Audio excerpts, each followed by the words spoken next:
Firman Tuhan hari 157 2024, Mazmur pasal 145 ayat 17, lagu pujian dari Daud tentang firman Tuhan itu, pelita bagi kakiku dan terang bagi jalanku.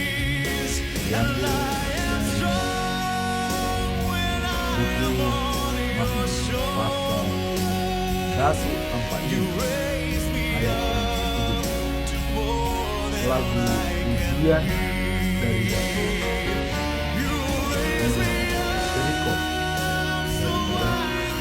pasal 145 dan dalam ayat 17 Tuhan itu adil dalam segala jalan dan penuh kasih setia dalam segala perbuatannya.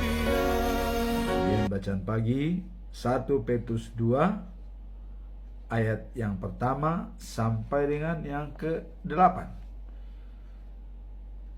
Perikop batu yang hidup dan bangsa yang suci. Kemudian untuk bacaan malam yaitu Kisah Para Rasul pasal 9 ayat 26 sampai dengan 31. Saulus berada di Yerusalem. Masuk kita dalam perikop yang pertama, yaitu lagu pujian dari Daud. Pertanyaan bagi kita, siapakah Daud? Nah, kita telah banyak membaca tentang cerita-cerita Daud. Daud adalah salah satu tokoh utama dalam Alkitab yang terkenal sebagai raja yang bijaksana dan penuh iman. Nah, perkataan-perkataan Daud kita telah mendengar bahwa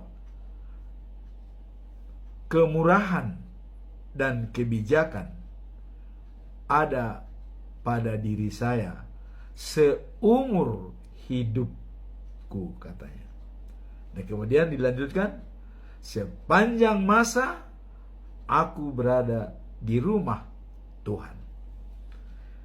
Inilah makanya Daud sebagai terkenal salah satu tokoh utama dalam Alkitab, yang terkenal sebagai raja yang bijaksana dan penuh kasih. Ia juga dikenal sebagai penulis banyak di dalam Mazmur. Dalam kitab suci Mazmur, dalam Mazmur 119 ayat 105, firman-Mu itu pelita bagi kakiku dan terang bagi jalanku. Nah, ini yang lain disebutkan oleh Daud. Nah, jadi dalam arti petunjuk-Mulah pelita bagi kakiku dan terang bagi jalanku. Kira-kira begitu maksudnya pernyataan Daud tersebut. Jadi pelita bagi kakiku dan terang bagi jalanku. Jadi pelita dan terang itu memang hampir sama. Tapi pelita itu adalah merupakan penuntun dia. Tapi kalau sudah terang bagi jalannya, itu terang dari Allah. Kira-kira begitu ya. Daud seorang raja yang dipilih oleh Allah sendiri dan dikenal karena kebijaksanaannya, ya, serta iman yang tinggi. Dalam Mazmur 78 ayat 70, ya. Ia tak hanya seorang raja, tetapi juga seorang pengembala yang penuh kasih, ya. Jadi raja dari seorang pengembala. Jadi penulis Mazmur dalam Alkitab dalam pasal 78 ayat 70 sampai 71, yaitu dipilihnya Daud hambanya. Jadi ini Allah yang mengatakan, dipilihnya Daud hambanya diambilnya dia dari antara kandang-kandang kambing domba untuk, dengan tujuan apa? Untuk menggembalakan Yakub, ya, umatnya, dan Israel miliknya sendiri. Jadi Yakub umatnya dengan keturunan 12, ya. Nah, kemudian bangsa Israel ini adalah merupakan miliknya sendiri. Kemudian kita masuk dalam perikop lagu pujian Daud. Daud berkata, "Aku hendak mengagungkan Engkau." Dalam Mazmur 100 ayat 1-2 dikatakan begini, "Bersorak-sorailah bagi Tuhan, hai seluruh bumi. Layani Tuhan dengan sukacita. Datanglah ke hadapannya dengan nyanyian." Jadi Daud sudah mengatakan, ya, bersorak-sorailah bagi Tuhan, hai seluruh bumi, ya. Layanilah Tuhan dengan sukacita. Datanglah ke hadapannya dengan nyanyian, bahwa Tuhan itu adil dalam segala jalannya dan penuh kasih sayang. Dan inilah ayat hari ini, Mazmur 145 ayat 17. Tuhan itu adil dalam segala jalannya dan penuh kasih sayang. Nah, kemudian kita masuk dalam bacaan pagi yang diambil dari surat Petrus yang pertama, pasal yang kedua, ayat 1 sampai yang 8. Di sini dikatakan adalah batu yang hidup dan bangsa yang suci. Nah, bagaimana pengertiannya dari perikop tersebut? Batu yang hidup dan bangsa yang suci. Pengertian batu yang hidup dan bangsa yang suci, ya, ini adalah merujuk kepada konsep dalam Alkitab. Ini merupakan konsep dalam Alkitab yang menggambarkan hubungan antara umat Allah dengan Yesus Kristus sebagai dasar iman.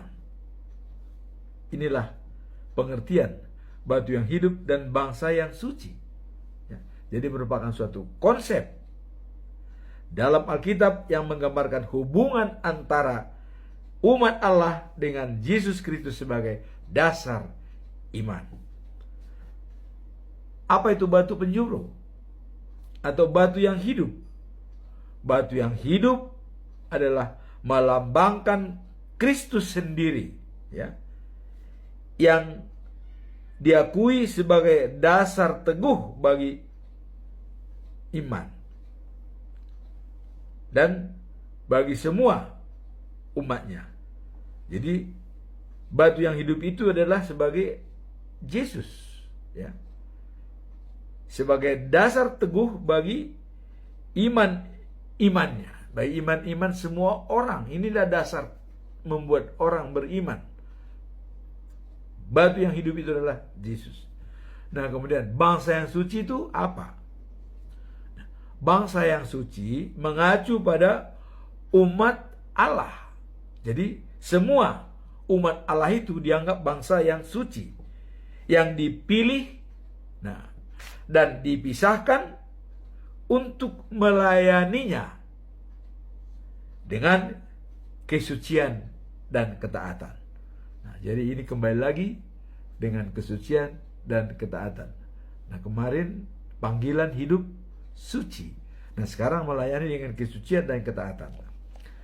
Nah, kalau kita melihat dalam 1 Petrus pasal yang kedua ayat 4 dan 5, kita dapat melihat bahwa Yesus Kristus sebagai batu penjuru yang dibuang manusia, tapi dipilih oleh Allah. Dan semua umat Allah diperlukan, dipersatukan dalam Kristus. Dan melalui dialah kita berbaik dengan Allah. Nah, jadi melalui dialah kita berbaik dengan Allah. Artinya batu penjuru itu ialah Yesus. Dalam 1 Petrus 2 ayat 4 dan 5. Nah, jadi batu penjuru itu ya manusia membuangnya, tapi dia dipilih oleh Allah. Ya, dipilih oleh Allah sebagai perantara yang menjadi menyatukan manusia bersama dengan Allah. Nah, kalau kita lihat dalam Yohanes 14 ayat 6 dikatakan, akulah jalan dan hidup, ya. Tidak ada seorang pun yang sampai ke Bapa tanpa melalui aku. Berarti dialah yang mempersatukan kita dengan Allah. Dialah jalan dan hidup. Nah, dengan demikian terdapat hubungan erat antara batu penjuru, ya, Kristus, dan bangsa yang suci, umat Allah. Nah, jadi sudah terjawab, sudah batu yang hidup dan bangsa yang suci. Jadi batu yang hidup itu adalah Kristus, dan bangsa yang suci itu adalah umat Allah. Allah berkata, aku telah memilih sebuah batu berharga, yaitu Yesus Kristus. Nah, dan itu sudah dinyatakan waktu Yesus selesai dibaptis oleh Yohanes Pembaptis. Begitu dia bangun dari air, langit terbuka dan ada merpati, ya, bentuk merpati datang di atasnya, ya. Nah, inilah anak kesayanganku, ya, dan aku sangat mengasihi dan dia menyenangkan hatiku, kata Allah. Jadi sudah diaku, langsung dikatakan, inilah anak kesayanganku, dia menyenangkan hatiku. Nah, di sini dikatakan tadi, aku telah memilih sebuah batu berharga atau Yesus Kristus yang kulemparkan di Sion sebagai batu utama. Nah, ini Allah mengatakan, Sion itu Tuhan mengatakan adalah tempat tinggalku selama-lamanya. Jadi batu penjuru itu nanti akan berada di Sion. Nah, dan orang yang percaya tidak akan dikecewakan. Jadi kalau orang yang percaya kepada dia tidak akan dikecewakan. Nah, batu itu sangat berharga bagi orang yang percaya. Tetapi, nah, ada tetapi, bagi orang yang tidak percaya, ya, berkatalah Allah, batu yang tidak terpakai oleh tukang-tukang bangunan itu ternyata menjadi batu yang terutama. Dan itulah membuat orang tersandung, batu yang membuat mereka jatuh. Nah, jadi batu yang terbuang itu, yang tidak diinginkan oleh manusia, itu bisa membuat tersandung. Contoh seperti batu kerikil yang tidak dipakai tukang. Nah, kira-kira begitu. Jadi Yesus dicontohkan seperti itu. Dan orang yang tidak percaya akan tersandung. Nah, mereka tersandung karena mereka tidak percaya perkataan Allah. Nah, begitulah sudah ditentukan Allah mengenai mereka, ya. Tetapi kalian adalah bangsa yang terpilih, iman-iman yang melayani, bangsa yang kudus, khusus untuk Allah, yang dipilih oleh Allah sendiri. Jadi yang dipilih oleh Allah sendiri tetap melayani. Tapi mereka yang tidak percaya akan tersandung oleh batu penjuru itu, ya. Karena tidak percaya kepada Yesus, maka mereka tersandung. Tersandung artinya dikucilkan nantinya, ya. Tidak bisa, ya, mendapatkan hidup yang kekal dan sejati. Itu maksudnya. Jadi tersandungnya seperti itu. Tapi bangsa yang percaya, dia akan mendapatkan hidup yang kekal dan sejati. Bagi mereka yang tidak percaya kepada Yesus akan tersandung. Nah, inilah hubungan daripada batu yang hidup dan bangsa yang suci. Jadi batu yang hidup itu adalah Yesus Kristus, dan bangsa yang suci itu adalah umat Allah sendiri. Jadi Yesus dengan umat Allah menjadi satu dan dipersatukan oleh Allah. Nah, sekarang kita masuk dalam bacaan malam. Kisah Para Rasul pasal 9 ayat 26 sampai 32. Nah, ini Saulus di Yerusalem. Siapakah Saulus? Saulus adalah nama sebelumnya, ya. Sebelum Saulus, dan nama terakhir dia menjadi Paulus setelah terpilih. Maka dikatakan waktu yang lalu kita bilang bahwa habis gelap terbitlah terang. Jadi Saulus dalam kegelapan yang lalu, kemudian Paulus dalam terang. Kita tahu peristiwanya Saulus adalah waktu di tengah jalan, ya, menuju kota Damasik, ya, dia berbicara dengan Tuhan, ya. Waktu padahal dia itu udah membawa surat untuk menganiaya orang-orang. Akhirnya Tuhan berkata kepada Saulus, ya, Saulus, Saulus. Nah, jadi sebelum pembicaraan itu, pertama ada sinar yang tiba-tiba, ya, dan dari langit memancar di sekeliling Saulus. Jadi sekeliling Saulus memancar, ada sinar yang datang, ya. Nah, sehingga Saulus jatuh ke tanah. Dia jatuh begitu datang sinar. Nah, terus ada mendengarkan suara, ya. Tapi pengikut-pengikutnya atau teman-teman yang lain itu tidak mendengar. Tetapi tidak melihat, tapi mendengar. Namun Saulus langsung melihat, ya. Kemudian ada pembicaraan. Begitu sinar datang, mendengar suara yang sangat terngiang di kupingnya. Saulus, Saulus, apa sebabnya engkau menganiaya aku? Saulus bertanya, siapakah engkau? Kemudian Yesus menjawab, akulah Yesus yang engkau aniaya. Tetapi sekarang bangunlah dan masuklah ke kota. Yesus pergi. Hanya itu kata-katanya.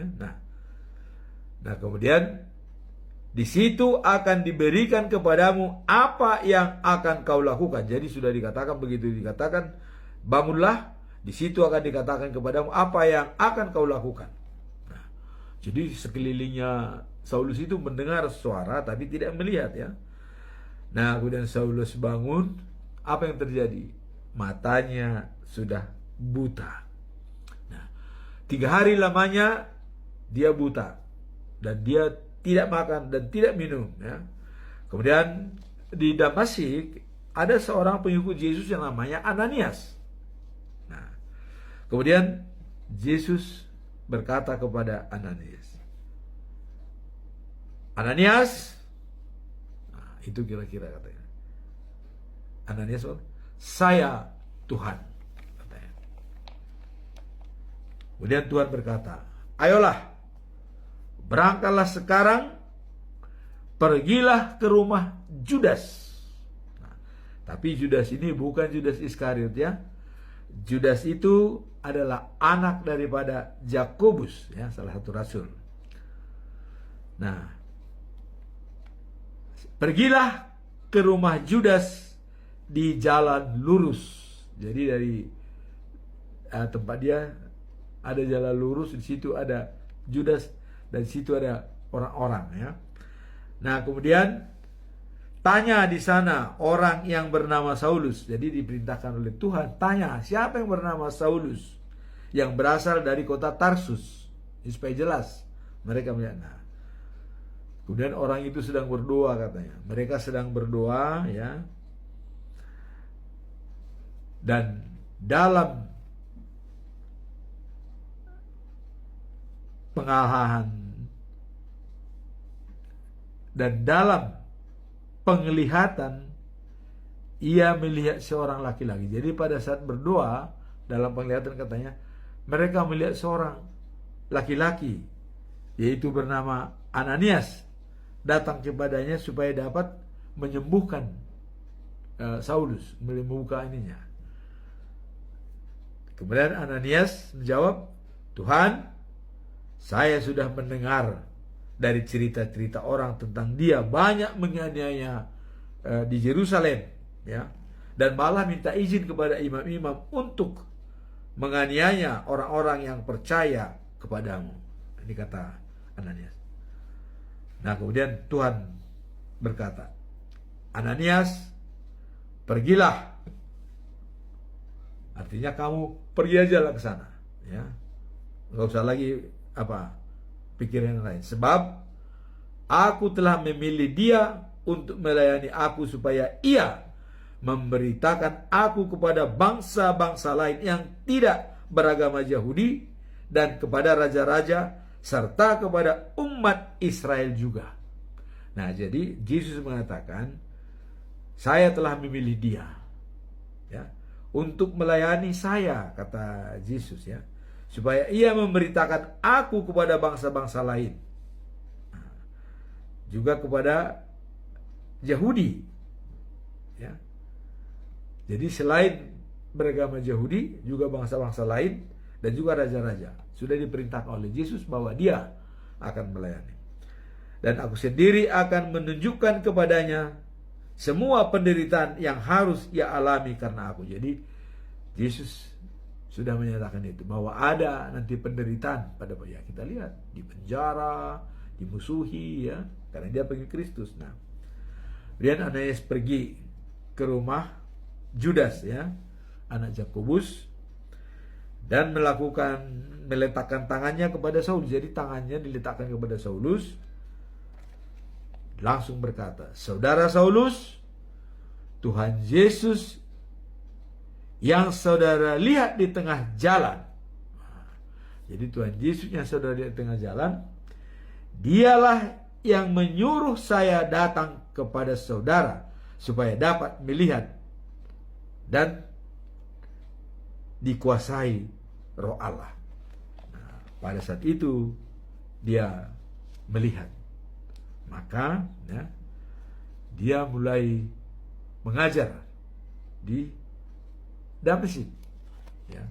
Jadi Saulus dapat mengajar di Damaskus, ya. Nah, kemudian pada perikop kita ini, setelah kejadian itu, dia pergi ke Yerusalem, hendak bergabung dengan pengikut-pengikut Yesus yang ada di sana. Nah, tapi mereka ketakutan. Kenapa? Karena latar belakang Paulus itu adalah membenci orang Kristen, ya. Mereka masih belum percaya benar kalau dia sudah bertobat gitu. Tapi datang Barnabas, ya, dibawa dia kepada rasul-rasul dan dijelaskan dia sudah bertobat, dia sudah pengikut Yesus, dia sudah akan memberitakan firman Tuhan. Nah, kemudian setelah Paulus bersama dengan mereka ya. Maka Saulus tinggal dengan mereka dan berkhotbah dengan berani. Ya, malah yang sudah dipilih dia khotbah berani dia kepada orang-orang Yahudi. Ya. Dan Saulus sendiri adalah orang Farisi, ya. Dia berani berkhotbah, menyampaikan, sangat berapi-api. Nah, apa yang terjadi? Ya.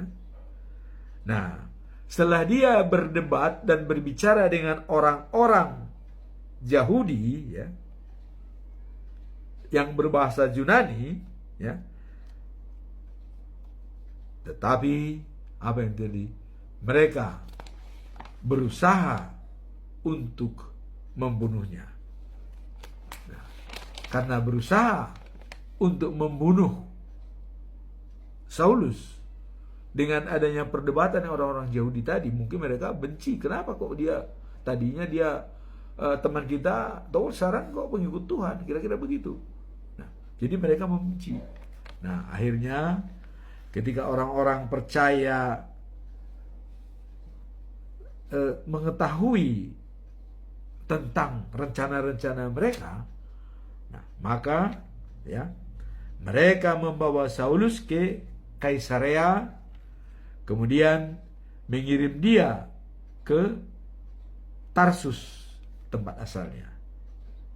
Maka dengan demikian, ya, Paulus pulang ke Tarsus dan dia aman. Nah, maka dari situ apa yang terjadi di jemaat seluruh Judea, Galilea dan Samaria menjadi tentram, ya. Nah, dibantu oleh Roh Allah dengan takut pada Tuhan. Jadi jemaat-jemaat itu, ya, bertambah kuat dan bertambah banyak. Inilah pekerjaan daripada Roh Kudus, ya. Nah, sehingga demikianlah bacaan firman Tuhan pada pagi hari ini, ya. Yang pertama tadi adalah doa Daud, nyanyian Daud, ya, lagu pujian dari Daud bahwa Tuhan itu adil dalam segala jalannya dan penuh kasih setia dalam segala perbuatannya. Maka tadi dikatakan pelita pada kakiku dan terang bagi jalanku. Itulah daripada Daud. Nah, kemudian tadi dikatakan batu penjuru itu adalah Yesus, batu yang hidup, dan bangsa yang suci itu adalah umat Allah. Nah, kemudian pengalaman daripada Saulus yang dipilih oleh langsung Yesus Kristus sehingga memberitakan firman Tuhan, sehingga tadi kita lihat hasilnya semakin banyak percaya jemaat yang di Galilea, Samaria, ya, Judea, ya, semua menjadi tentram dan bertambah kuat karena bantuan Roh Allah. Semoga firman Tuhan pada hari ini membawa berkat bagi kita dan menguatkan iman kita untuk selalu percaya dan taat kepada Tuhan sebagai hakim yang terakhir dalam life after life, the news of Jerusalem. Amin. Tuhan berkati.